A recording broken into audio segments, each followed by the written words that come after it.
tarde. É com muita alegria que nós do Projeto 2024 damos continuidade ao seminário Reflexos de 200 anos de imigração alemã. Agradecemos a todos que nos acompanham e antecipamos o convite para que fiquem conosco para o café da tarde e o lançamento do livro Arroio do Meio, Canta em Alemão, que ocorre a partir das 19 horas. Convidamos para o colóquio que discorrerá sobre aspectos linguísticos da imigração a senhora doutora Karen Spinacet e a senhora doutora Alice Bender, aqui representada pelo senhor doutor Jorge Luiz da Cunha. Karen Spinacet é professora titular da Universidade Federal do Rio Grande do Sul, é doutora em Deutsch als Fremdsprache pela Technische Universität Berlin e pós-doutora na área de bilinguismo e educação bilíngue pela Universidade Potsdam e pela Friedrich Alexander Universität. Atua no ensino de língua alemã e pesquisa sobre didática de ensino de línguas estrangeiras, com foco em alfabetização bilíngue, línguas minoritárias de imigração e políticas linguísticas educacionais. É pesquisadora fundadora do Centro de Estudos Europeus e Alemães, coordena os cursos de alemão e extensão da URGS e é membro do Instituto Histórico de São Leopoldo, ocupando a cadeira número 22. Dentre suas muitas publicações, destacam-se aquelas sobre os aspectos linguísticos e sociolinguísticos de línguas de imigração de origem alemã, faladas no Brasil, em especial do Hunsrückisch. Alice Bender é colunista do jornal Gazeta do Sul, professora do ensino superior aposentada, é mestre em desenvolvimento regional, área sociocultural, doutora em ciências sociais, área de concentração, antropologia cultural, pela Universidade Eberhard Karls de Tübingen, Alemanha. Sua tese de doutorado compreende estudo e análise da situação da língua alemã presente em Santa Cruz do Sul. Enquanto escritora, é integrante e vice-presidente da Academia de Letras de Santa Cruz do Sul e é comentarista do programa de rádio Fabinho, na Rádio Integração de Arroio do Meio e colaboradora do jornal Spuren em Brasília. Enquanto escritora, publicou 7 livros e centenas de crônicas e também artigos. Em seus estudos relacionados à situação da língua alemã presente na região de Santa Cruz, pesquisou diferentes aspectos sociais, culturais e históricos, desde sua fundação enquanto colônia.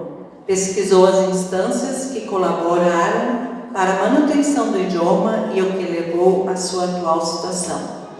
Numa perspectiva antropológica, cultural, procurou conhecer a presença do idioma nos mais diferentes espaços, seja na vida familiar, comunitária, religiosa, educacional, na imprensa.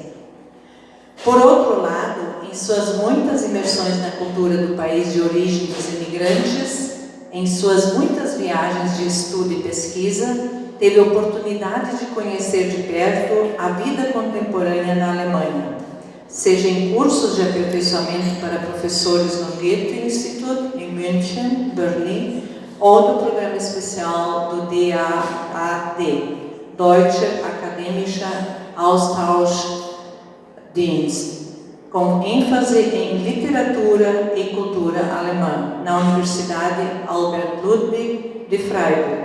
Também em Tübingen, na Universidade Eberhard Karls, onde realizou seus estudos de doutorado. Com vocês, então.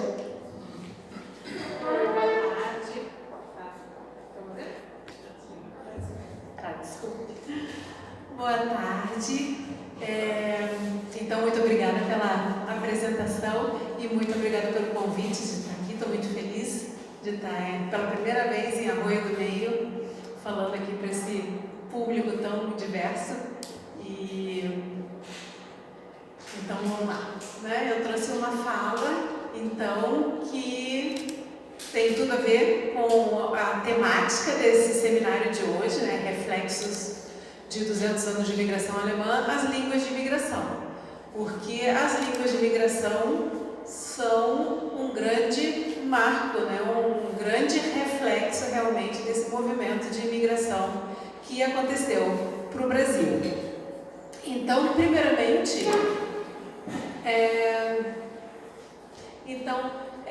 como eu falei, né, eu vou focar na questão das línguas de imigração como reflexos, né, da imigração alemã.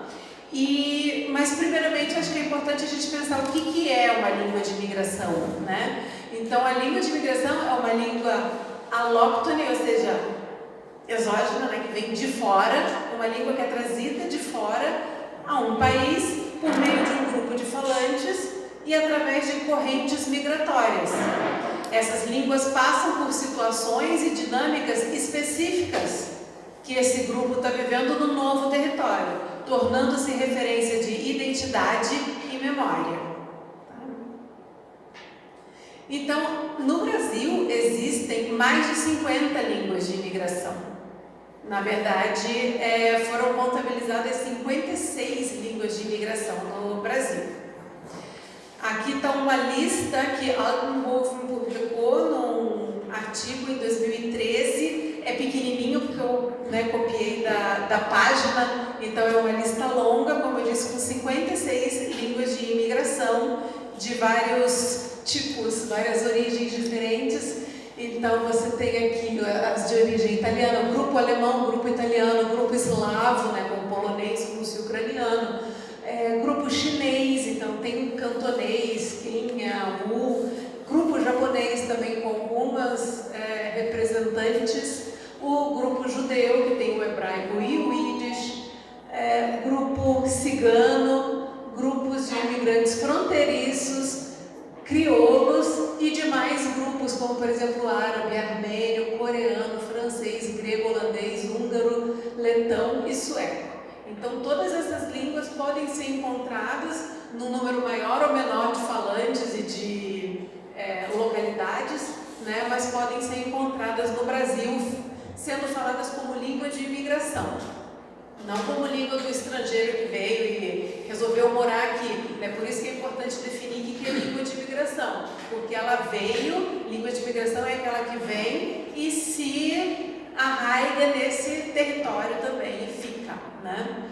E essas línguas de imigração são tão diversas decorrentes dos processos migratórios desses vários grupos. Então vieram realmente árabes, posteriormente japoneses, mas todos esses grupos realmente estão representados no Brasil de alguma forma, e esse mapa aqui, que é do Atlas Linguístico Etnográfico da região sul do Brasil, o ALERS, mostra apenas na região sul, né, a presença dos italianos, dos alemães, dos poloneses, ucranianos, russos, eslavos, japoneses, espanhóis, holandeses, franceses e árabes. Né? Então, apenas na região sul já tem tantos desses grupos representados e, consequentemente, suas línguas também. Então, voltando, né, como eu disse, existem mais de 50 línguas brasileiras de imigração e elas são, então, consideradas brasileiras justamente por causa desse movimento. Né? É como a gente pensar na feijoada. Quem criou a feijoada foram os escravos africanos, mas não é um prato africano. Na África não tem feijoada. Então, os escravos africanos só criaram a feijoada porque estavam vivendo determinada situação em determinadas condições bem específicas neste solo. Então, é um prato genuinamente brasileiro, desse solo. Né? Voltando a falar do jus solis, né? É o direito de solo e não o sanguíneo que vale. Então, são línguas brasileiras porque elas hoje têm o aspecto que têm por causa da dinâmica em que foram colocadas aqui em solo brasileiro. Tá? E dessas 56 línguas de imigração que Altenhofen contabilizou, já tivemos assim, informação sobre 16 de base germânica, perdão. 16 dessas 56 seriam de base germânica, seriam de origem alemã, né? E seriam essas aqui: o bávaro, o boêmio, o bucovino, o suábio do Danúbio, né, o Donauschwäbisch, que é falado no Paraná, o Hochdeutsch, né, algumas localidades, não, aqui não fala dialeto, fala Hochdeutsch, mas também é um Hochdeutsch específico falado aqui, não é igual o da Alemanha, né? O Hunsrückisch, tem o Kaffeeflickisch, também que é bem específico de uma comunidade, o Österreichisch, o Plattmennonita, o pomerano, saxão, suábio, suíço, tirolês, o westfaliano e o alemão do Volga, né? Então, haveriam essas 16 variedades de alemão sendo faladas no Brasil. Então, essas línguas brasileiras, né, de imigração de base germânica são provenientes de várias regiões diferentes, né? Onde hoje se localizam a Alemanha, a Áustria, a República Tcheca, a Polônia e até mesmo a Rússia, né? Como no caso do Volga-Deutsch. Então, por isso é um pouco difícil falar de língua de origem alemã, né? Até porque na época da imigração nem existia ainda a Alemanha. Por isso a gente tem falado numa imigração de língua alemã e não de uma imigração alemã, né? Porque são várias línguas aí representadas que não necessariamente são alemãs para os olhos de hoje em dia, né? Como o boêmio, que vem da República Tcheca, né? Que tem toda uma história complexa aí de entraves entre os alemães e os eslavos, né? Então, a gente acaba falando dessa imigração de língua alemã. E por que essas línguas alemãs brasileiras, né, estão no Brasil? Porque houve a imigração em massa em 1824, só para a gente lembrar, isso todo mundo sabe, mas eu botei mesmo assim no slidezinho. E lembrando que até 1930 haviam entrado mais de 250 mil pessoas desse território de fala alemã, né, dessa área que eu falei ali, Alemanha, Áustria, Polônia, República Tcheca, né, tudo isso. E eles trouxeram, portanto, diferentes dialetos alemães, né? E, como eu disse, o boêmio era um dialeto desse grupo, né? Mas era lá no território onde hoje é a República Tcheca. Na época, tudo Império Austro-Húngaro. Não, nem era ainda na época. Então, você vê, né? Como que era ainda muitas línguas separadas e elas foram trazidas para cá e foram colocadas todas juntas, né? Entre aspas. Não necessariamente tinha algumas colônias que eram mais homogêneas, mas outras eram heterogêneas ou então mesmo vizinhas, né? E tinham que se entender. E aqui eu coloquei que eles trouxeram diferentes dialetos alemães, né? E acho que também é importante a gente pensar o que é um dialeto. Na verdade, a palavra dialeto tem origem grega, né? Essa palavra aqui, o dialectos, e significa modo de falar, né? Dia é de fala e lectos, modo. E veio, é uma palavra derivada do verbo grego que é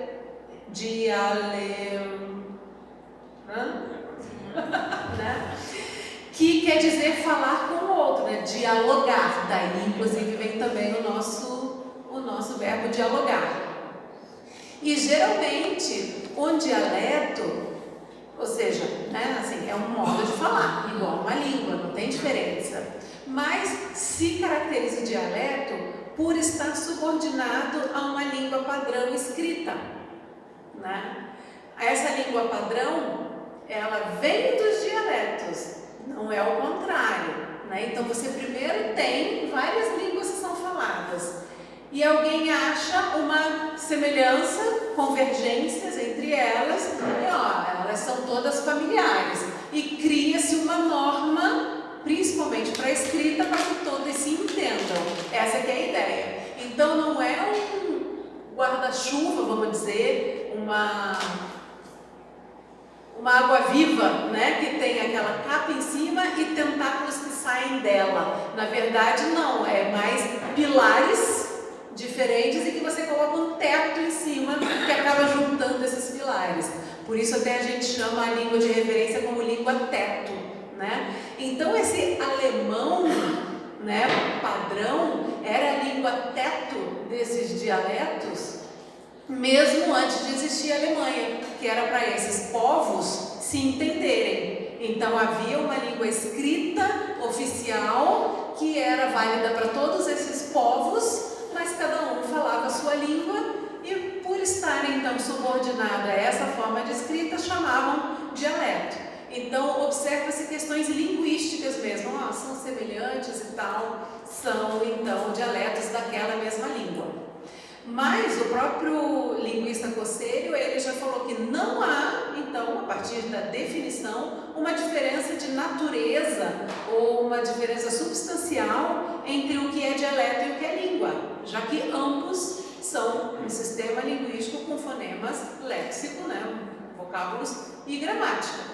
Então, você chamar um determinado sistema de língua ou dialeto não é uma questão funcional ou linguística, é uma questão puramente política. Então, assim, se a Holanda, se os Países Baixos, né, se aqueles povos não tivessem se juntado para formar o que é a Holanda, de repente o holandês seria um dialeto do alemão ainda hoje em dia, né? Mas como se forma um país, uma nação, se quer uma língua para caracterizar. Então o holandês automaticamente vira a língua dessa nação, mas é uma questão política, né? O português poderia ser um dialeto do espanhol, se Portugal não tivesse sido criado, né? Então acaba sendo uma questão política, tanto que é conhecido na linguística, se atribui a Weinrich essa frase, mas se diz que uma língua não é nada menos do que um dialeto com exército e marinha, né? Então é uma questão política. Então a gente chamar, né, os dialetos aqui de dialeto ou de língua acaba dando na mesma. O problema é que muitas vezes se fala dialeto para tratar mal, né? Para dizer, não é língua, é só um dialeto. Aí esse uso da palavra é errado, né? Porque é uma língua, claro que é, né? E aqui só um exemplo do Hunsrück, né? Que é mais a minha área de trabalho é com o Hunsrück. Essa é a região do Hunsrück, né? Lá na Alemanha, o cantinho ali entre os rios Mosela e Reno, né? Então aqui é o Hunsrück. E você vê, esse aqui é o mapa dos dialetos alemães, né? Então você tem Ostniederdeutsch, o Niederpreußisch, o Nordniedersächsisch, né? E tem o Westmitteldeutsch, que é dividido em vários dialetos, como o Moselfränkisch e o Rheinfränkisch. São esses dois aqui, essa região, Moselfränkisch e o Rheinfränkisch, que são os dois dialetos origem, base do Hunsrückisch, né? Então, só para exemplificar que lá eram dialetos por estarem, né, subordinados, mas vieram para cá e se desenvolveram. Tá? Então, continuando essa ideia, esses dialetos alemães aqui, eles estavam numa outra situação, onde aquela língua comum, escrita, né, padrão, não era praticada no dia a dia em todos os lugares, né, na igreja sim, no clube, mas não era a língua do local, era o português, né? Então, automaticamente, essas línguas se viram em contato linguístico. O que é isso? Uma língua em contato com a outra. Tanto entre os próprios dialetos, como eu falei, né? Aqui tem um grupo de pomeranos e um grupo de hunsrückianos, mas eles se conversam entre si, então acaba uma língua influenciando a outra. Isso a gente tem, por exemplo, em São Lourenço do Sul, que tem uma grande comunidade de pomeranos e uma pequena comunidade de Hunsrück, de falantes de Hunsrück. E se você vai lá ouvir o Hunsrück deles, tem umas influências do pomerano que o Hunsrück daqui não vai ter. Óbvio, porque os vizinhos acabam influenciando, né? É o contato natural que a gente acaba pegando do outro.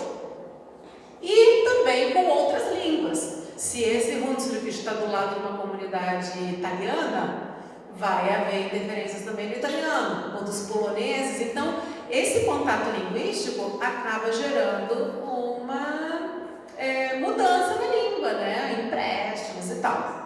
E além disso, a gente tem que lembrar também, o Décio já falou sobre a questão da nacionalização, da época de Vargas, as tensões durante a Segunda Guerra, depois que o Brasil, né, entrou contra a Alemanha na guerra. Isso tudo gerou proibição em relação à fala de língua alemã, preconceito em relação aos alemães, aos italianos também, né, mas estamos falando dos alemães aqui. Isso tudo também vai marcar o desenvolvimento dessas línguas no solo brasileiro, então a gente não pode esquecer disso. Rapidamente, também só uma lâmina, porque o Décio já falou o que foi a nacionalização, né? Você imagina, de uma hora para outra, os materiais didáticos têm que ser todos em português. E aí, né, como ele mesmo diz, mas a pessoa lá, às vezes não sabe outra língua, o professor às vezes não sabia outra língua, vai ter que começar a usar o material em língua portuguesa. Era professor e alunos calados em sala de aula, né?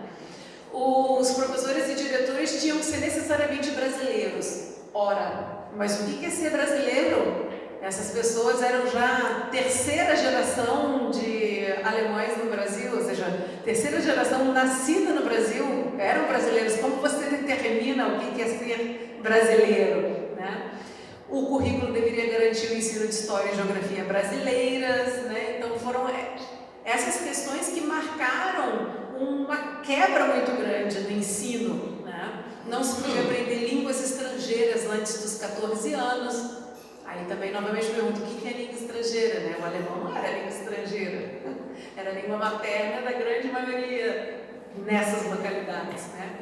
Devia-se honrar a bandeira, isso tudo dentro da escola, e de forma geral não era permitida mais a circulação de jornais, revistas, etc., em língua estrangeira, de novo, né? Esse nome, que na verdade o que se estava querendo dizer é outra língua que não seja o português. Então veio com aquela ideia de no Brasil se fala português e ponto final, o resto não é daqui.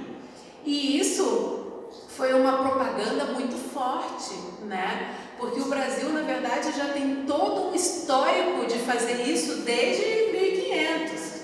Quando a língua geral começou a se difundir muito, veio um decreto de Portugal para dizer, aqui se fala português, para as pessoas pararem de falar a língua geral, que era de base tupi-guarani, para começar a falar português. Então sempre teve uma política, né, de monolinguar o Brasil, de dizer, aqui se fala português, né? Então as pessoas já vêm com isso há gerações, né, há séculos. Chega nesse momento novamente, não, aqui se fala português, o resto é língua estrangeira. Aí quem fala alemão, quem fala italiano, quem fala português fica naquela, tá, o que eu falo? O que é isso então, né?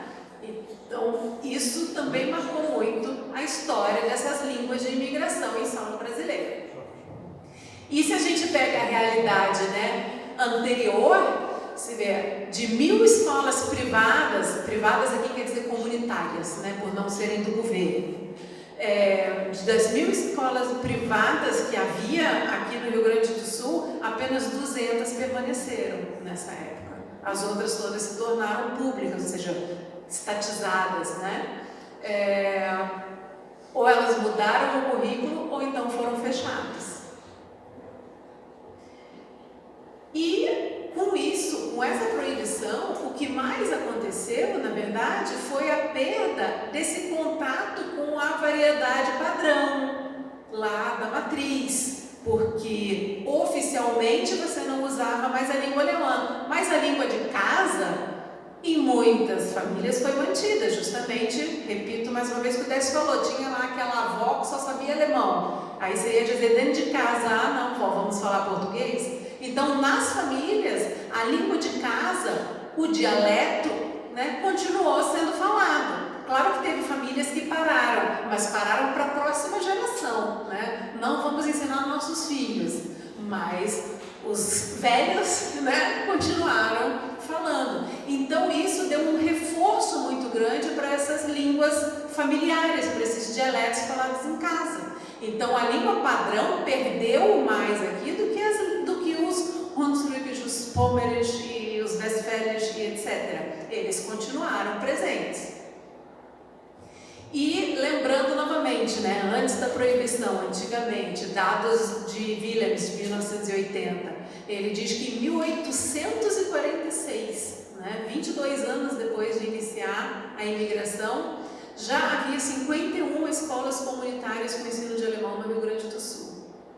Em 1960, eram 152 escolas comunitárias, né, com ensino de alemão no Rio Grande do Sul. E ele coloca que elas não eram suficientes, que precisava de mais escolas. Tá?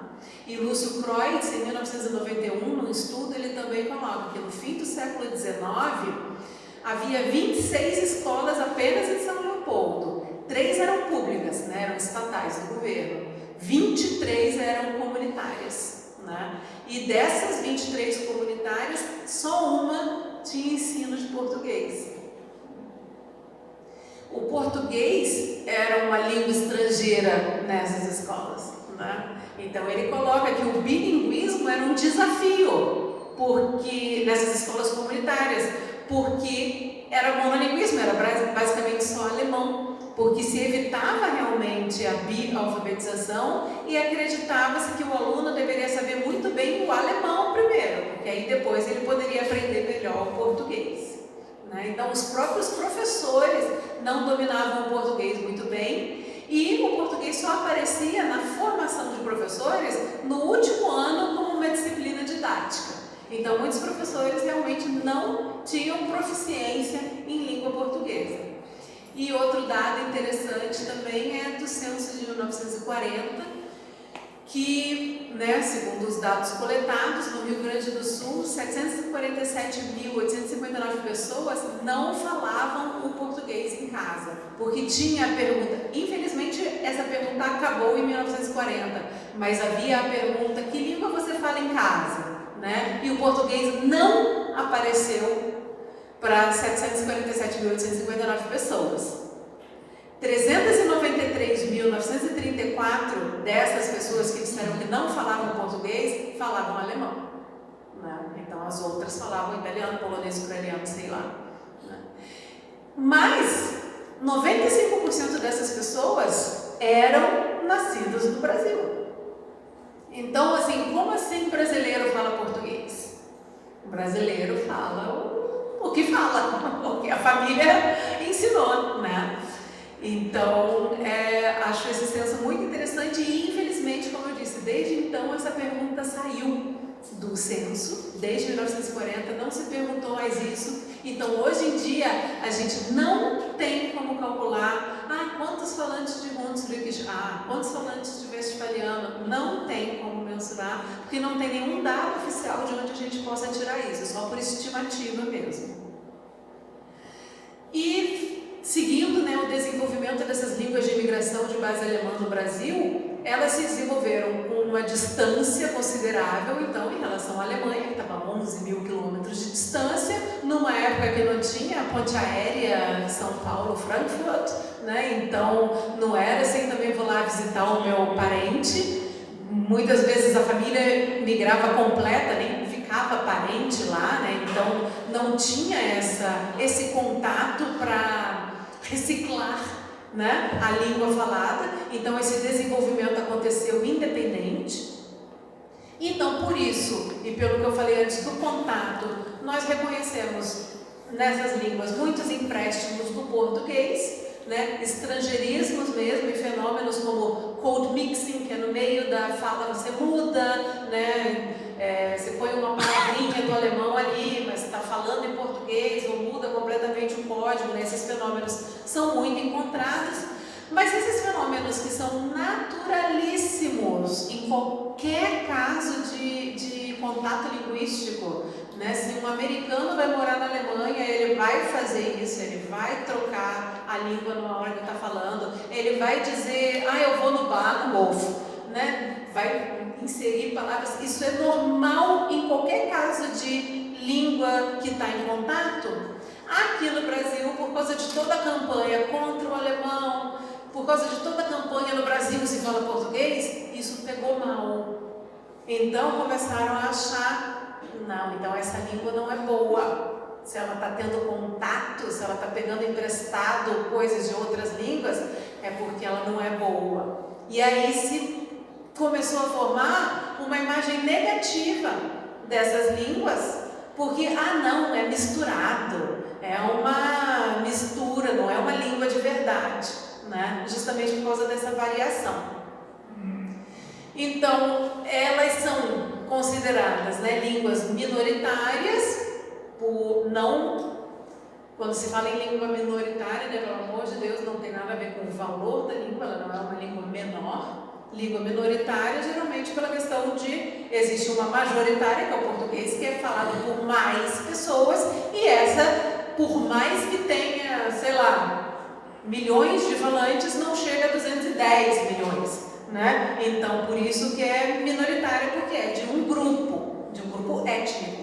Mas, em parte, algumas delas já estão cooficializadas, inventariadas e patrimoniadas, né? O Hunsrückisch e o Pomerano saíram na frente nessas iniciativas, né, do governo federal, do IFAM, desde 2006 que começaram essas iniciativas, primeiro proclamando-as como patrimônio cultural e imaterial brasileiro, né, então reforça que são línguas brasileiras, com o inventário, o Hunsrückisch e o Pomerano já foram inventariados agora, e cooficializadas, né? Tanto o Hunsrückisch como o Pomerano tem alguns municípios onde elas são línguas cooficiais ao lado do português. O Pomerano principalmente lá no Espírito Santo, né? São várias cidades. Mas elas seguem desprestigiadas, mesmo que cooficializadas, por causa de tudo isso que eu falei, né? Das políticas do monolinguismo, da proibição, do contexto desfavorável e das características linguísticas que eu falei, que às vezes não são compreendidas. Porque o empréstimo, como eu disse, é uma coisa supernatural, qualquer língua faz. Não, mas se é o Hunsrückisch que está pegando emprestado, só podia ser, né? Isso não é alemão, é português. E isso eu ouvi, por exemplo, de vários falantes, mas a gente pode achar uma fala dessas no documentário Valahai, da Regiane Ziles, onde um falante fala isso aqui. Ele diz, a gente fala tudo misturado. Quando alemães estiveram aqui, a gente só sabia dizer, eu não sei. Ele fala isso em Hunsrückisch, né? Ele fala, ich weiß nicht. Alemão é alemão, não é brasileiro. Eles não entendem nada do que a gente diz. O que a gente fala não é nem alemão nem brasileiro, não é nada. É um alemão ruim, faltou escola. Cada vez que eu leio isso me emociona, me arrepia, porque imagina um falante, a pessoa, você tem a tua língua te identifica enquanto pertencente a um grupo, enquanto pessoa, e você diz isso não é nada, não é língua. É muito triste isso, é muito triste que essa pessoa, isso é um senhor bastante idoso, é muito triste que essa pessoa tenha vivido tantos anos da sua vida achando isso, enquanto ele tem uma riqueza cultural e linguística que não dá para mensurar, né? Mas isso não é consciente, né? E essa que é a pena. E nós temos, né, no Rio Grande do Sul, uma situação bastante favorável, porque muitas escolas, e principalmente escolas públicas, oferecem o alemão como segunda língua estrangeira em seu currículo obrigatório. Em alguns casos, agora menos por causa da BNCC, mas em alguns casos o alemão chegava a ser a primeira língua estrangeira, né? Então, assim, mais importante que o inglês. Então, são cerca, no Rio Grande do Sul, 120 escolas, mais de 17 mil alunos. E eu ilustro isso aqui com esse mapinha, porque nós temos no Brasil a iniciativa PASH, que é uma iniciativa fomentada pelo governo alemão, de implementar alemão em escolas. Mas essa iniciativa PASH, ela funciona aqui no Brasil em escolas particulares, primordialmente. Tá? Então, devido a essa iniciativa, ou seja, devido ao governo alemão, representado aqui pela ZFA, pelo Instituto Goethe, ter vindo aqui e ter oferecido as vantagens de ser uma escola PASH para algumas escolas privadas, nós expandimos o número de escolas com ensino de alemão, principalmente fora do Rio Grande do Sul. Então, por exemplo, se eu for mostrar para vocês o número de escolas PASH, lá na região norte tem uma, na região nordeste tem 5, na região centro-oeste também tem uma, na região sudeste tem 11 e aqui na região sul tem 22. Então a gente já nota uma grande diferença da região sul para a região norte ou centro-oeste, né? E a nordeste também.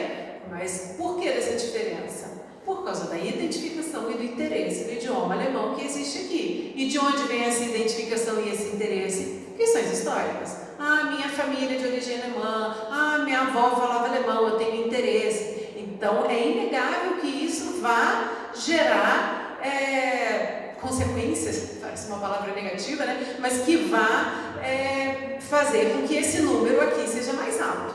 E eu estou falando só das escolas PASH, que são privadas. Se eu pegar as escolas públicas e juntar, lá em cima, 5 mais 1 mais 1, 7. Então lá a região norte, nordeste e centro-oeste juntas continuam sendo apenas 7, ou seja, não tem escolas públicas com ensino de alemão, só essas do PASH, que tem 2 escolas públicas junto lá em cima.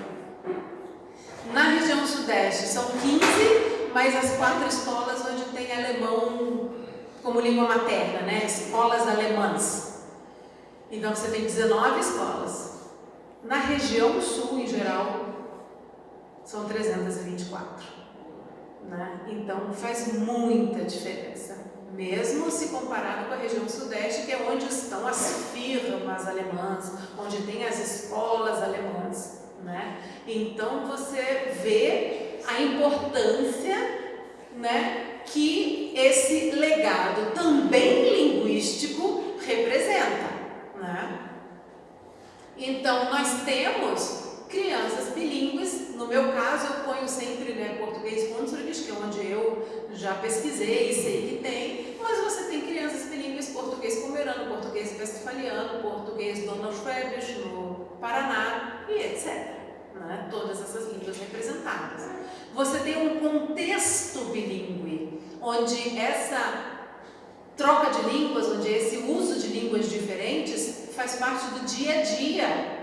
Porque essa criança, ela está vendo a avó falar Hunsrückisch, né, por exemplo, e o pai fala com a avó Hunsrückisch com o amigo em português, e ela vê isso no seu dia a dia.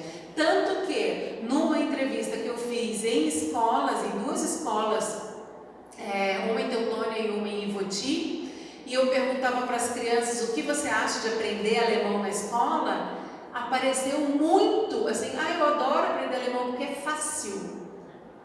Sabe a língua alemã, aquela que é conhecida como alemão é difícil? Se você for entrevistar crianças no Rio de Janeiro, na Bahia, né, e perguntar, e aí, como é que é aprender alemão? Vão dizer, Deus o livre, é muito difícil. As crianças me diziam que aprender alemão era mais fácil do que inglês e tal. Por quê? Porque elas escutam, porque já tem isso no ouvido delas, né? Mas, claro, nós temos as dificuldades políticas, né? Você tem uma contradição em relação à LDB. Na verdade, a LDB hoje em dia, com a BNCC, elas não dialogam muito bem, porque a LDB diz que você pode escolher a língua estrangeira que vai ser ensinada na escola, a comunidade, né, pode escolher, mas a BNCC coloca o inglês como a língua estrangeira necessária. O que ninguém pode concordar, né? Assim, o inglês é necessário realmente, mas não dá para se ater a uma única língua estrangeira. Então, isso tudo tinha que ser revisto, né? Então, o espanhol, quando veio a lei do espanhol, teve todo um medo, e agora é concorrência, a gente tem que tirar o alemão por causa do espanhol. Então, infelizmente, pelo nosso currículo ser engessado, as horas aula, né, serem poucas, porque a gente só tem um turno de aula, acaba sendo complicado muitas vezes oferecer muitas línguas estrangeiras, mas seria o correto, né? O Enem, você não tem prova de alemão, você só tem prova no Enem de inglês. Nem sei se o espanhol ainda tá, porque com essa opcional, né? Mas, então você tem isso, aí o alemão não configura, então você já fica assim, é mais um motivo para a escola dizer, para que eu vou ensinar alemão se não vai nem servir para o Enem, né? Então você tem complicações de política linguística aí, né, a ser resolvida, políticas linguísticas educacionais, mas essas línguas estão aí e alguma coisa tem que ser feita com elas. E professores muitas vezes não conscientes do bilinguismo dos seus alunos. Eu não digo não conscientes que eles não sabem, até porque muitos professores de alemão são falantes de línguas de imigração também, né?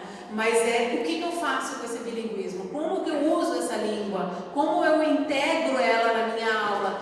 Isso não é discutido nas formações de professores, né? Ou começou a ser discutido só de um tempo para cá. Então, muitas vezes o aluno chega e fala em Hunsrück contigo, o que eu faço? E agora? Proíbo? Vou proibir. Foi o que o meu professor fez comigo.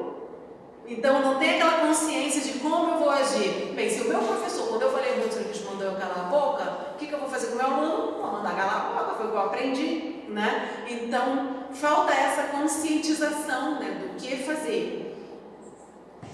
E, falando de novo sobre aspectos das línguas de imigração, nesse sentido, elas têm um status de alemão antigo, claro, que vieram lá atrás e se desenvolveram então de forma independente, mantendo alguns aspectos lá do alemão que era falado quando vieram para cá. Então tem características do antigo corpus, né, dos dialetos de origem, tem fenômenos convergentes com os dialetos atuais da região de origem também. Isso é interessante de saber. Então, por exemplo, no Hunsrück se fala chofer, né, para motorista. O chofer. Que engraçado, eles usam chofer. Sim, lá no Hunsrück, em 1800, se usava chofer. Do lado da França, era uma palavra emprestada do francês. Quando eles chegaram aqui, eles já trouxeram com eles a palavra chofer. Ninguém inventou isso, não é uma piadinha de que eles estão andando de chofer. Não é português, é Hunsrück, né? Então, essas características ainda estão no Hunsrück, por exemplo, e são mal interpretadas muitas vezes, né? Mas, como eu falei, existem fenômenos convergentes. Aqui no Hunsrück, né, do Brasil, Hunsrück só existe no Brasil. Lá é o dialeto francônio-renano, francônio-moselano, como eu falei. Mas no Hunsrück, por exemplo, o verbo bringen, né, trazer, a gente fala ich hab gebrungen, né? É gebrungen, não é gebracht, como seria no alemão padrão. Se você vai lá no Hunsrück, isso não se falava em 1824, não falava Gebrungen, falava Gebracht. Mas se você vai hoje, lá no Hunsrück, lá em cima, e fala com as pessoas, eles vão dizer minha Hans Gebrungen, né? Por quê? Porque a língua se desenvolve, todas as línguas se desenvolvem. E olha que coincidência, a deles se desenvolveu igual a nossa aqui, né? Por quê? Porque tem uma lógica esse Gebrungen. Não é à toa que se fala Gebrungen. Tem uma lógica, né? Que não vou entrar aqui no mérito da questão, mas é totalmente explicável. E isso aconteceu aqui e lá paralelamente, né? Existe essa questão da mobilidade. As línguas foram se mudando, né? A gente fala das primeiras colônias e das torta colonia, nem sei como é que se fala isso em português. As outras, as que vieram, né? Porque os descendentes foram expandindo, foram para o oeste, foram subindo, chegaram em Rondônia, chegaram no Pará, né? Então, esse Hunsrück falado no Pará é óbvio que vai ser diferente do falado em Arroio do Meio, óbvio, né? Por questões óbvias. E os empréstimos do português, como eu já disse, são bastante característicos das línguas de imigração, mas não é só isso. Então, é um erro muito grande você, de modo geral, como se faz, reduzir as línguas de imigração a um mishmash, a uma mistura com o português, né? Então, muitos autores e estudiosos antigos, sérios e respeitáveis, não é uma crítica que eu estou fazendo, mas é que muitas vezes se fez lista de palavras do Hunsrück para mostrar, olha como o português influencia. Então você coloca na lista de palavras, sei lá, Guriche, exato. Mas não coloca Tisch. Também é Hunsrück. Por que o Tisch não é listado na lista de palavras? Não, porque isso não tem graça, né? Mas o Hunsrück De novo, estou falando do Hunsrückisch, que é a minha seara, mas isso acontece com as outras línguas também. O Hunsrückisch não é só um empréstimo do português. Então, você tem categorias lexicais que você consegue distinguir muito bem dentro do Hunsrückisch. E você tem a primeira categoria, como eu costumo colocar, palavras que são do alemão, original deles, como Tisch, o Stuhl, o Chauffeur, como eu disse, que é do alemão falado naquela região, o Winter, o Gaul, né? Hoje em dia, não, Gaul é Pferd. Sim, hoje, lá na Alemanha. Mas se você fala Gaul, eles conhecem, tá, minha avó usava essa palavra. Ou então no ditado, né? Geschenken Gaul schaut man nicht ins Maul. Então é uma palavra conhecida que está no vocabulário alemão, né? E mesmo que você pronuncie um pouco diferente, mas não é Winter, é Winter. Sim, e daí que é Winter, tipo com D, não com T. Lá na Alemanha você também vai ter dialetos onde Winter vai ser Winter e nem por isso deixa de ser alemão. Então essas são palavras alemãs que continuam presentes no Hunsrückisch e são inúmeras, não dá nem para eu mensurar aqui a quantidade. Você tem palavras que são alemãs também, mas foram deslocadas de significado, mas são palavras alemãs que continuam sendo usadas. Por exemplo, em muitas, não sei se é geral, mas em muitas famílias, né, como a cozinha era fora da casa, né, você ir para a sala, não, vamos comer na sala. Esse não é um house. Né? Não é na casa, é na sala, mas house acabou sendo usado para sala. Então você diferenciar a cozinha da sala, a sala virava house, né? Então, por mais que as cozinhas hoje sejam dentro, você continua dizendo in house, mas você já está dentro de casa, mas continua falando house porque é a sala, né? Ou então Luftschiff, que é para avião, né? Então, é uma palavra que existe, totalmente alemã, que denominava o dirigível, né? E foi deslocada para denominar um avião por questões óbvias. Você vê um negócio voando no céu que você nunca viu antes, e você não tem uma palavra para aquilo, você vai criar uma palavra para aquilo ou vai usar uma que você já tem. Aeronave, Luftschiff, aeronave. Perfeito, que é palavra melhor para falar de avião do que Luftschiff.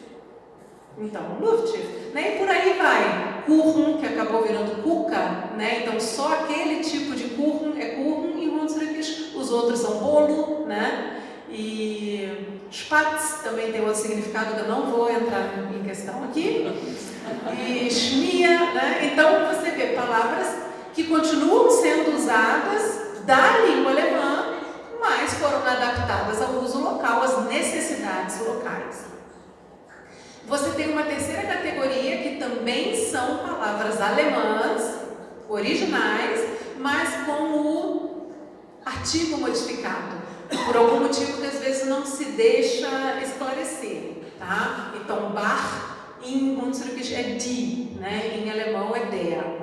Mund, a mesma coisa, em alemão é der Mund, mas em Hunsrückisch é das Mund. E o Unterricht pode ser influência de a aula? Pode, mas não dá para comprovar, porque, por exemplo, das Mund, a gente nem teria algo assim no português para influenciar, para tornar neutro. O português nem tem o neutro, então botar tudo culpa no português, no empréstimo do português, do contato com o português, tirar muito a criatividade e o potencial dos falantes de decidirem o que fazer com a sua língua, sabe? Assim, desmerecer a língua. Então, eu prefiro não tentar arranjar explicação para isso. E a quarta categoria também são palavras alemãs, que não existiam, mas que foram criadas a partir de palavras ou raízes alemãs. Então você tem um Käsebaum, eu podia chamar essa árvore, pegar o nome em português dela, podia criar um nome, mas eu criei um nome a partir da aparência dela, pegando palavras em alemão, Käsebaum. Então eu continuei usando o alemão para criar isso. ou então o Keshmia, ou Afabere, Baumpicat. Eu acho linda essa palavra, Baumpicat, né? Specht. Specht não tem graça nenhuma, Baumpicat, muito mais bonito, né? Então você vê que das 7 categorias lexicais, que eu vou chegar ainda nas outras 3, 4 são de palavras alemãs. Não tem nada de português aí, a não ser de repente uma influência. Porque mesmo assim, não é claro, porque Käsebaum não é influência do português, porque não é árvore de queijo. Baumpicat também não, porque a gente não chama de pica-árvore. Sabe, pica-pau, então seria o quê? Holzpicat. Não? Entende? Então não quer dizer que é influência do português. Até porque a Afabera também não é frutinha do macaco. Então, a gente aqui ainda não está falando de influência do português. E eu já estou na categoria 4 de 7. Ou seja, reduzir a língua de imigração a pura mistura com o português não é legal. As outras categorias que a gente começa a ver os empréstimos do português. Então tem essa categoria 5, né, dos empréstimos germanizados, vamos dizer assim. Você pega a palavra do português, mas dá uma pronúncia mais germânica, que quem ouve de fora jura que é alemão, né? De Milhe, né? Balcão, não é balcão igual na Alemanha se usa para varanda, é balcão, né? É balcão, tos, lindo, amo também, né? Charac, potria, né? E por aí vai.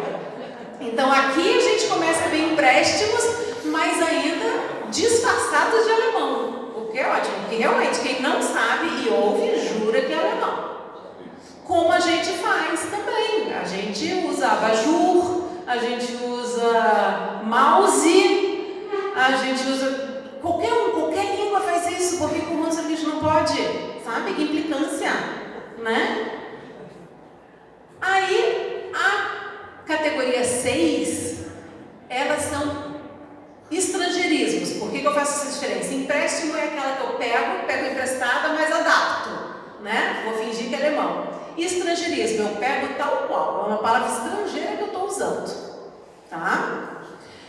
Essa categoria 6 são palavras estrangeiras que o pessoal pegou para usar, que, para quem olha de fora, poderia dizer, mas qual a necessidade? Você tem a palavra mutter, você tem a palavra vater, você tem a palavra, como é que é? Patkind, né? Por que falar mãe, pai, afilhado? Sei lá, não tem explicação, pode ser uma coisa puramente emotiva, né? Então, mas é isso. Existiam as palavras e mesmo assim se adotaram as palavras do português para usar. E o bolo, né, que eu já citei antes, porque como curra foi, né, desviado para um significado, bolo também foi utilizado mesmo existindo a palavra. Mas ela agora quer dizer algo específico. Então vamos pegar bolo para dar conta do resto. E na categoria 7 são aquelas que foram pegas tal qual mesmo, né? Assim, estrangeirismos que, diferentemente da categoria 6, denominar coisas que não existiam. Você precisa dizer o nome daquilo. Para que eu vou inventar? O povo aqui do lado diz televisão, mas é televisão mesmo. Deu, né? O gaúcho. Primeira vez que um Hunsrücker precisou dizer isso é um gaúcho, foi aqui. Na Alemanha não tinha essa palavra. Então como é que eu vou dizer? O cara é um gaúcho, então é um gaúcho. Pronto, né? Que simples. Ou então shampoo, caneta, né? Então tem algumas palavras que são utilizadas assim direto no português por causa da necessidade de se ter uma palavra nova para algo novo que apareceu, tá? E o mais interessante e que acho que mostra uma riqueza grande da língua, eu não sei, Carla me chama a atenção se eu estiver passando demais, porque eu me empolgo, tá? Eu acho que eu já estou passando demais. Me chama a atenção, porque eu me empolgo, tá, gente? E o que eu acho mais legal, em vez de dizer, olha lá, né, palavra do português sendo usada no mundo, olha a riqueza desses falantes e dessa língua. Tu pega ali um milhe, junta com com mehl, que é uma palavra alemã e faz o milhemehl. O garoto que trabalha atendendo ali na venda, o Junge, que trabalha ali no balcão Junge, né? E Pudertos, Weihnachtstos, né? Você pega uma palavra alemã e uma palavra emprestada do português e você faz nelas uma combinação, uma composição que é feita na língua alemã, não é no português que se faz composições. A gente falaria tos de puta se fosse português isso aqui. Mas não é, isso aqui é alemão, por isso que vira puta tos. E tem também as derivações híbridas, né? Como cabocla, esse ER, que significa homem, né? Em alemão, você pega então uma regra de sufixo, você pega um sufixo alemão e mete numa palavra de português, né? O guria, como plural, né? De guria. Esse E é plural do português, por acaso? Não, é do alemão. Então você vê que continua seguindo regras do alemão, mesmo aqueles empréstimos em português. Orim puxa, né? Assim, você tem. Por que eu botei irim puxa? Se você vai usar esse verbo, puxa e do puxar, tá? Então tá aí o empréstimo do português, mas urim é um prefixo alemão, de rein, né? Para dentro. E se você for usar rein puxa, rein ziehen, né? Tipo assim, se você for usar isso no alemão, no Hunsrückisch, como é que vai ser? Mir puxa mal rim. Não vai ser mir irim puxa. Né? E tipo, no português se divide, puxa irim lá atrás? Não. Isso é uma gramática, uma sintaxe puramente alemã. Né? Ich habe die Mula getockt. O que é getockt? Ah, é o verbo tocar. Empréstimo do português. Empréstimo do português você tem getockt. E você tem ich mir han getockt. Toda a sintaxe do alemão perfeitamente mantida, preservada nessa frase, e você vai se preocupar com o toct. Pelo amor de Deus. Sim. Eu quando criança, né, então lá em Teutônia, a minha mãe era da linha Vink, e às vezes para tirar sarro dela, o pai dizia, tu bist in Westfalen, né? Aí, antes falando da palavra, a sala de estar, house, né? House. A minha mãe falava, eu me lembrei agora, stup. Onde é que eu encaixo o stup? Porque ela dizia stup para a sala de estar. Isso seria uma derivação lá do sapato de pau? É de Stube. Stube é uma saletinha também. Então também é alemão, entraria na categoria 1, porque ainda é a palavra do alemão, só pronunciada da forma do Westfalen. O alemão é erudito, o Westfalen. Sim, porque o Westfälisch também é uma língua que está subordinada ao alemão. Por mais que tenha influências ali do holandês e tal, continua sendo da família dessas línguas germânicas. Como o pomerano também, né? Que muita gente diz, não, pomerano não é alemão. Mas tem muita influência daquele alemão, quando eu mostrei o mapa, daquele alemão do Niederdeutsch, que já é um alemão mais diferente, mas não deixa de ser da família, né? Então você vai encontrar, isso vem de Stube, que é uma saletinha. O que eu queria observar é o seguinte, eu tenho uma filha de 30 anos e um filho que vai fazer 21, tem 10 anos. Tá. Lá em Canabarro, quando então a minha filha precisou de creche, em casa a gente falava o Hunsrückisch, né? Então eu cresci assim, né? Então a gente também falava com ela. Só que na creche ninguém falava dialeto nenhum. Então isto começou a se perder. É isso que eu vejo que o dialeto Hunsrückisch, né? Ou seja, qualquer outro, ele vai se perdendo por causa da alfabetização, que começa lá na creche, na pré-escola, e dali para o ensino primário, que ninguém fala alemão, tem dois nem o dialeto. Né? Tem dois aspectos que eu acho importantes nessa situação. Um lá na creche ninguém fala. ninguém fala ou todo mundo fala, mas não está falando porque não pode, sabe? Então tem que ver isso. O que eu acho que uma coisa que precisa mudar é essa postura da não proibição mais, né? Porque isso foi praticado nas escolas, como eu falei, você tinha professor falante que virava para o aluno e dizia: você não pode falar isso mais, né? Então essa postura tem que mudar. E segunda coisa, se a família está mais consciente, né, do valor e que não é uma língua errada, não é uma língua ruim, não vai desistir, por mais que a criança, que isso acontece muito também. A criança está falando português agora, não serve para nada mesmo, então deixa para lá. Acaba não se esforçando mais. Se a família tem a consciência de que não, vou manter a nossa identidade aqui, é um patrimônio nosso, de repente vai insistir mais com a criança e isso fica. Ou, por mais que se perca numa época, depois pode retornar, fica ali a sementinha guardada, entende? Porque daí as crianças aprendem, se desgostam, ficam só no português. Sim. E muito disso acontece por causa dessas questões que eu falei, do preconceito, de achar que é uma língua ruim, né? Por exemplo, eu tenho esse depoimento também, é do documentário Fala Rai, que eu tirei, que uma falante diz: é difícil para mim falar o brasileiro, eu fico com vergonha.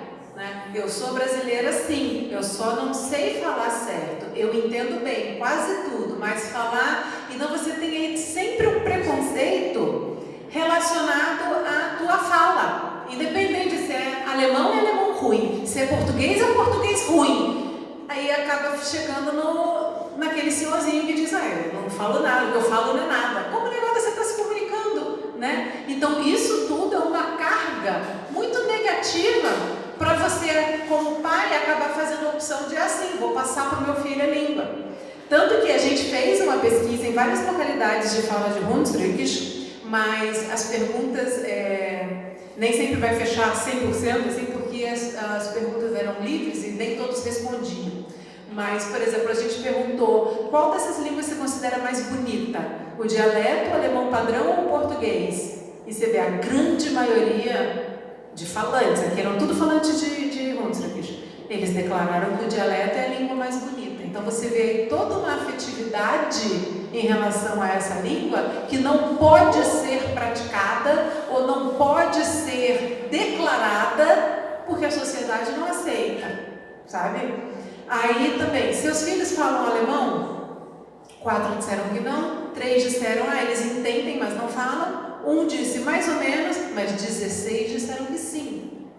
Então, essa língua está sendo passada de uma forma ou de outra ainda.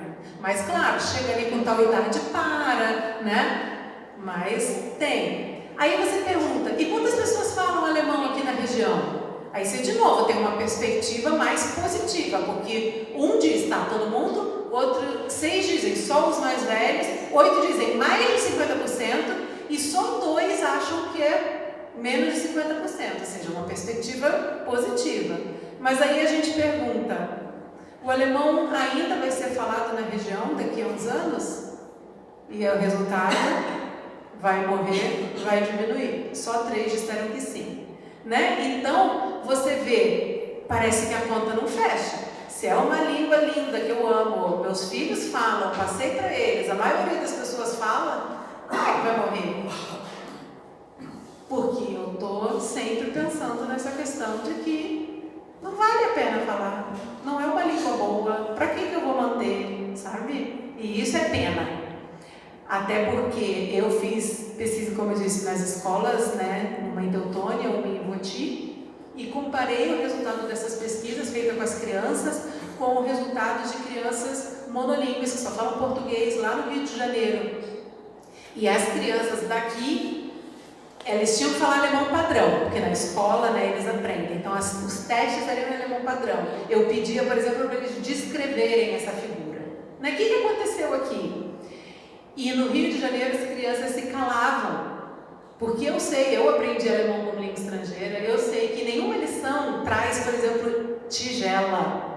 Ou naquela série que eles estavam, eles ainda não teriam aprendido o verbo werfen, né, de arremessar. Então eu sabia que seria uma Schmeißen também, né? Eu sabia que ia ser uma figura difícil deles descreverem. o que aconteceu. Então eles se calavam e evitavam falar. Ou então começavam a descrever, tem uma porta ali, tem uma mulher, tem um homem. Tá, mas e o que aconteceu? Tem uma cadeira, uma mesa. Tá, mas e o que ela fez? Eles evitavam e diziam, não sei, acabou aqui o teste. E no Rio Grande do Sul, com os falantes de Hunsrück, eu pedi a mesma coisa, o que aconteceu aqui? Sie hat die Tigela auf ihn geschmissen. Entende? Mesmo que viesse tigela ou outras formas, a fala estava ali, a comunicação estava presente. Entende? De um jeito ou de outro, as crianças se comunicavam e queriam me explicar o que tinha acontecido. Né? E então, você vê que era uma outra postura com a língua alemã. Uma postura que pode ser criticada por alguns professores mais ortodoxos, né? Mas isso não é alemão. Mas se eles fizerem isso na Alemanha, eles vão se dar muito melhor do que os alunos lá do Rio de Janeiro que vão ficar mudos. Então, e aí? O que vale mais a pena? Né? E aqui é a mesma coisa. Eles tinham que escrever um diálogo em relação a essa figura. E no Rio de Janeiro, eles escreviam um diálogo daqueles que foram aprendidos no livro didático. Eu pedia que o diálogo tivesse 10 linhas. E aí eles botavam assim, em alemão, né? Mas, oi, tudo bem? Tudo. E com você? Comigo também. Tem a ver com a figura? Não tem. Mas era o que eles saberiam que conseguiriam dizer. E aqui eu tive cada diálogo divertidíssimo, assim, eu me divertia. Teve um, eu nunca vou esquecer, teve várias coisas bastante criativas, mas teve um que eu achei fantástico, que era a mulher dizia pro cara, né, que eu sou muito linda, não sei o que lá. E o cara respondia, o quê? Eu pareço a Madonna. Isso é Auswind Madonna. Aí o cara respondia, Madonna, viel mehr defekt donna. Você vê, uma criança, no 7º, 8º ano, eu não lembro agora, não sei precisar qual que era a série exatamente que eu fiz do 6º ao 9º. Mas uma criança de 13 anos ter a capacidade de brincar com aquela língua estrangeira, né? Ele só tem essa capacidade porque fala Hunsrück.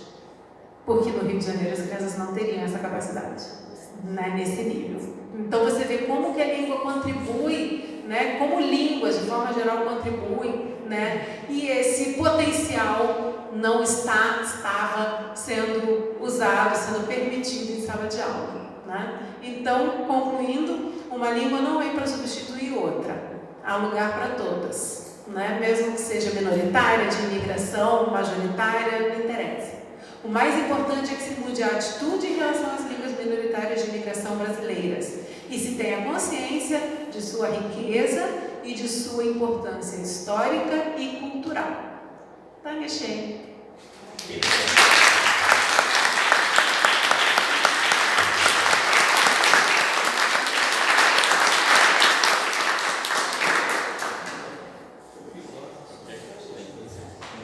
Ja, jetzt werde ich auf Deutsch reden, weil Lise Bender einen Text geschrieben hat. Lise está com problemas de saúde, né? E pediu desculpas e encaminhou um texto que ela pediu que eu lesse. E vocês já fizeram no currículo dela, né? Já anunciaram. Então eu passo imediatamente a leitura aqui. Língua alemã, língua regional e do Brasil, pequena reflexão pela doutora Lise Bender. Esse é o título que ela deu. Na maioria das regiões de colonização alemã, a língua vinda com os imigrantes continua viva, o que colabora para que seja a segunda língua mais falada do e no Brasil. No entanto, essa língua é pouco prestigiada pelas instâncias públicas, pelas instituições educacionais, culturais e igualmente está pouco presente na imprensa e mídia em geral. Com essa ausência de prestígio e falta de valorização efetiva visível, as colônias de origem alemã condenam esse patrimônio imaterial à à extinção. Haveremos de considerar que línguas são uma das maiores expressões de diversidade existente na humanidade. Línguas são suportes de culturas e merecem continuar presentes para o bem da coletividade em que estão presentes. Também para o bem da imensa diversidade cultural brasileira, suportada por muitas línguas vivas que necessitam de um olhar valorativo, atencioso por todos os brasileiros. Promover a visibilidade, valorização e difusão dos diversos idiomas presentes no Brasil, em nosso caso, da língua alemã, vai também ao encontro da conjuntura política, social e cultural contemporânea. Em nível de Brasil, reconhece-se aos poucos o valor da presença tanto de línguas nativas quanto da dos imigrantes. Elas são cada vez mais reconhecidas como línguas do Brasil, como línguas regionais. Estão sendo estudadas e registradas em livros sob o título Línguas do Brasil, por instituições públicas como o Instituto do Patrimônio Histórico e Artístico Nacional, o IFAM, vinculado ao Ministério da Cultura. No mundo contemporâneo, grande parte da população fala mais de um idioma. Assim também é no Brasil, onde, apesar de predominar o mito de país com uma única língua, por reconhecer até há pouco tempo apenas uma e historicamente ter tomado medidas para excluir as demais, como no período de Getúlio Vargas, a começar pelo Diretório de Índios, por exemplo, que em 1757 impunha sobrenome português aos índios e lhes proibia o uso e o estudo da língua brasileira, conhecida como tupi ou língua geral, e previa punição de morte a quem desacatasse a ordem imposta pelo domínio português. Em 17 de agosto de 1758, a língua portuguesa foi decretada idioma oficial do Brasil, através de um decreto do Marquês de Pombal, a serviço do governo de Portugal. Em 1759, Pombal expulsou os jesuítas que haviam catequizado os índios por meio da língua falada por eles. Além disso, haviam produzido literatura em língua indígena. A política de eliminação da diversidade linguística culminou em 1937, quando Vargas, com seu projeto nacionalista, baniu a língua alemã das escolas, mandou confiscar livros em idioma alemão e os queimou. No interior de Buenos Aires, toda uma grande biblioteca com literatura alemã foi incinerada. Em Santa Cruz, um dos maiores jornais de circulação do Rio Grande, intitulado Colonie, foi proibido e teve suas máquinas quebradas e destruídas. E até 1956 continuava proibida a aprendizagem de idiomas estrangeiros para menores de 12 anos no Brasil. E até hoje, o aprendizado de idiomas é relegado a um segundo plano no currículo escolar, com uma carga horária semanal que não ensina ninguém a dominar idioma algum. Apesar de tudo isso, diversas línguas continuam presentes, o que faz de nosso país um país culturalmente rico e diversificado. Essa expressão, que remete à identidade social cultural diversificada, não remete apenas a diferentes identidades, mas também é uma sociedade em que o indivíduo em si incorpora uma identidade múltipla, sem que isso o torne menos brasileiro. Pelo contrário, habilita-o a se inserir melhor por um Brasil mais próximo, próspero, cultural e econômico. E este é um dos desafios da sociedade moderna, afirma Licht, aprender a compreender o diferente como um potencial, como uma fonte para o enriquecimento e não como uma ameaça, conforme o nacionalismo de Vargas compreendia. Estados nacionalistas, como concebido pela ditadura de Vargas, que compreendia o país enquanto nação una em torno de uma cultura imposta e de uma língua igualmente imposta, não cabem mais no mundo de hoje. Nós, seres humanos, nos desenvolvemos quando conhecemos e reconhecemos a alteridade e a nossa diversidade, como vários autores que avaliam a importância de nossas manifestações linguísticas. O cientista e pedagogo Dietmar Lacher, numa obra intitulada Das neue Curriculum für den deutschen Unterricht an italienische Sprachenschulen in der Provinz Bozen, in Siegfried Bahr, August Carlin und Dietmar Lacher, que são os organizadores da obra que ela cita, defende a integração e a manutenção das línguas minoritárias. Lacher reconhece que isso, no cotidiano, não é fácil de ser atingido, porque, afinal, o outro que vem de outra cultura, fala outro idioma, normalmente é tido como não pertencente e que, por isso, conflitos são possíveis. Mas estes podem e devem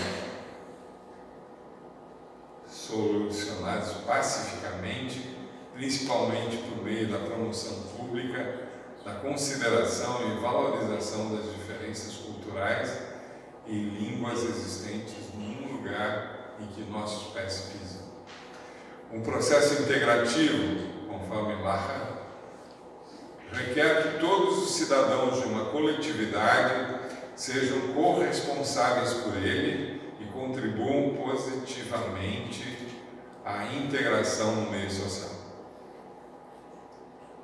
Para isso, as diferentes línguas existentes precisam ser reconhecidas, promovidas e vistas como promotoras do desenvolvimento coletivo. Lacher também reconhece a necessidade de uma ou mais línguas conhecidas por todos para a sua oferta pública, mas considera importante que todas as demais línguas regionais e mesmo as variações linguísticas na língua oficial sejam entendidas como pertencentes ao país e à região em que estão presentes e compreender que todas elas, junto com as culturas por elas mantidas, enriquecem o país como um todo e particularmente beneficiam o reconhecimento da coletividade em todas as regiões que caracterizam geograficamente o país. Diversos países oferecem exemplos da pluralidade linguística bem-sucedida. Há autores que descrevem o modelo canadense, no qual o inglês e o francês são oficiais desde 1960. Também a Suíça possui 4 línguas oficiais e mais de 25 dialetos considerados pertencentes ao país e cultivados nos meios midiáticos. A Bélgica, igualmente, poderia ser tomada como um exemplo. Lá existem 3 línguas oficiais Nederland, Französisch und Deutsch. Neerlandês, francês e alemão. Além deles, há uma variedade de línguas e dialetos não oficiais e minoritários sendo falados na Bélgica. Conforme Lichen, faz-se necessário uma política linguística que leva em conta as diferentes contribuições advindas de outras línguas e culturas.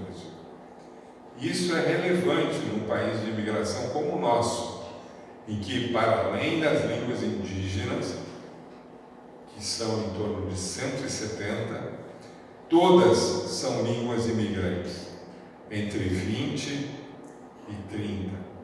No entanto, políticas linguísticas não se restringem a medidas tomadas oficialmente pelos governos, mas principalmente requer medidas e contribuições tomadas regionalmente, onde a língua diversa da oficial está presente, como em nosso estado do Rio Grande do Sul, como no sul do Brasil, como você caracterizou pelos dados estatísticos.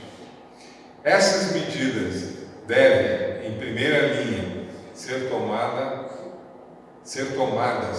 pelos governos estaduais e municipais, como o nosso Piauí do Meio e de todo o vale do nosso Taquari. Mas, para além dessas instâncias, é importante considerar como medidas políticas, e política não tem a ver com partido, tem a ver com polis, e polis é uma palavra grega, né, que significa comunidade. Todas as intervenções e contribuições tomadas pelas instituições culturais, educacionais, igrejas, todas as mídias, universidades, no sentido de promoverem a vida comunitária e o respeito ao uso e ao exercício de línguas minoritárias localmente presentes.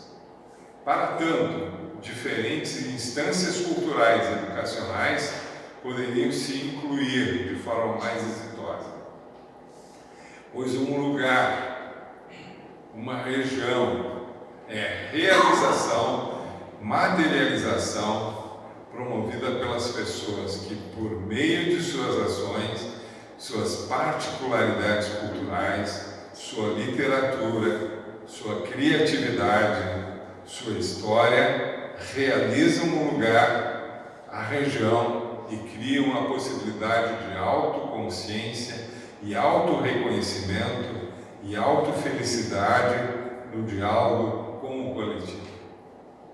Essa ideia é também defendida por Yu Fun Chuan, da chamada geografia humanística.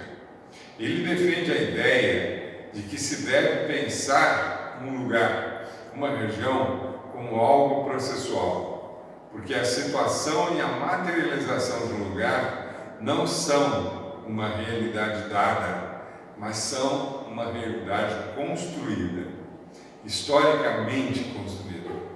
Conforme Tuan, pessoas não são somente introduzidas no lugar, mas estão continuamente envolvidas na construção de um lugar e responsáveis por ele. Para a sua concretização e o desenvolvimento, podem e devem contribuir todos os conhecimentos e saberes existentes. E neste processo, língua ou dialeto regional exercem fator importante na construção do lugar, conferindo-lhe uma especificidade que participa de sua identidade. Para além disso, contribui igualmente para a construção de estruturas culturais e econômicas de fomento ao desenvolvimento econômico, social e cultural. Mas, para isso ser possível, faz-se necessário um olhar valorativo para o idioma regional que participa de sua materialização desde o princípio das suas colônias.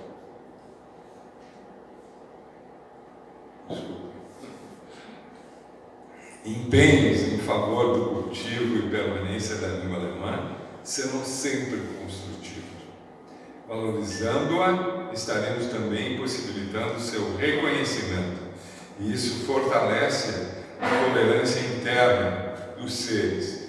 Permite-lhes entender que a vida pode ser constituída e enriquecida de diversas formas, quando aceitamos e reconhecemos o valor de outras línguas presentes em nosso meio de vida e aprendemos a cultivar a consideração para com a diferença como um valor no estímulo ao nosso diálogo.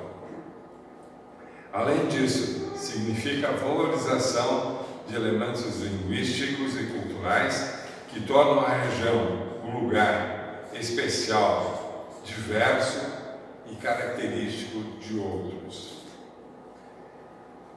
Nesse sentido, uma postura de valorização é igualmente positiva para que os lugares em que mais de uma língua estão presentes não se percam na mesmice global. Para usar uma expressão do geógrafo Milton Santos, para que o global não suplante as especificidades locais. Ser a favor da valorização do idioma regional alemão não significa necessariamente saber falar o idioma, mas verter um olhar atencioso e favorável à sua presença. Quando crianças e jovens recebem ecos positivos acerca da língua, da família, elas desenvolvem o sentido de seu pertencimento, a sua própria história de vida e a sua comunidade. Mais cultivo da língua regional alemã abre novas perspectivas para a prosperidade pessoal e coletiva. Lice Bender, ela é uma colunista do jornal Gazeta do Sul e ela é professora do ensino superior. E todas as pesquisas dela como professora do ensino fundamental, do ensino médio, mas principalmente do ensino superior, tornou essas reflexões sobre o papel do respeito à nossa diversidade de manifestação, e isso diz respeito à importância de nossos exercícios linguísticos, é fundamental no respeito aos estudos relacionados à situação da língua alemã presentes em nossa região. Desde a sua fundação enquanto colônia, Lice afirma que ela mergulhou em diferentes aspectos da história. Numa perspectiva antropológica, cultural, ela conheceu a presença de idiomas nos mais diversos espaços, seja na vida familiar, seja na vida comunitária, seja na vida religiosa, educacional, seja nos efeitos do exercício junto à imprensa. Por outro lado, Alice afirma, abre aspas, em minhas 23 imersões na cultura do país de origem dos imigrantes, em minhas viagens de estudo e pesquisa, eu tive a oportunidade sempre de conhecer de perto a vida contemporânea. Fecha aspas. Quando a Alice faz essa referência, ela reafirma que você colocou tudo que nós ouvimos e discutimos hoje de manhã, que é o nosso exercício da diversidade, talvez seja a única garantia de um futuro. Obrigado, Lice Bender.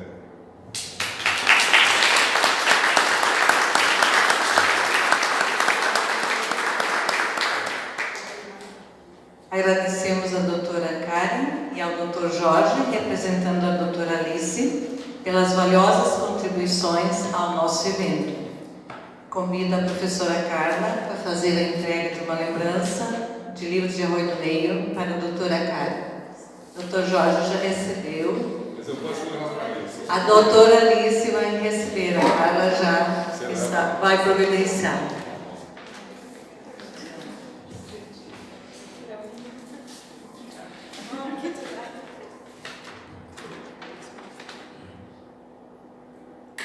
Muito bem. Convidamos agora